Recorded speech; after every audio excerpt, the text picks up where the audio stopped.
Shalom and welcome to Mitzvah Torah. This year is entitled, Can I Drink My Own Blood and Why or Why Not?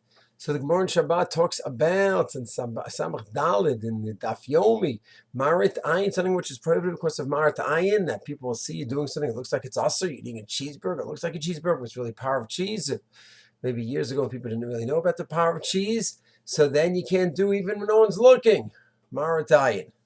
That might change with the time. Certain halachot are fixed from the Gemara's acts of marasayin, and certain things depend on the time, where certain foods might look treif in one generation, another generation they may be mutar. That's another discussion. But let's take a case of where it's asakos of marat ayin, and the Gemara says even inside where no one sees you. So here's a question: blood. If I have blood, if it's human blood and it's in my mouth, I could swallow. So I have a little cut in my gums, I could swallow it. If I bite a piece of bread and the blood is on the bread, I cannot eat that piece of bread. Marasayim people think, oh, you're eating blood. They don't know it's from my mouth. Human blood is mutter. Yeah, but once it's out, it's also because of marasayim. It's a great question. But wait a second. There's a fear of marasayim. Human blood, people don't know. So when it's in my mouth, if you want to be so strict about marasayim, then asr prohibited till the end. So even if it's in my mouth, it's a problem because human blood is also marasayin.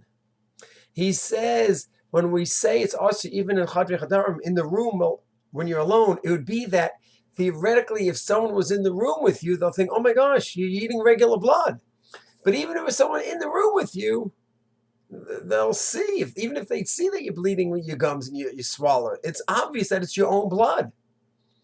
So when they ask chadri chadarim, it has to be that if theoretically someone's there watching, like, oh my gosh, what are you doing? But even if they were in the room, they wouldn't think anything of what you're doing. They know exactly what you're doing. Then they don't make exer marasayin. So marasayin is a public kind of act, which anyone sees it as problematic. And therefore, even though you're alone, you think no one watches you. Well, maybe someone is watching, someone would see you. And if someone would see you, they think, oh my gosh, what are you doing?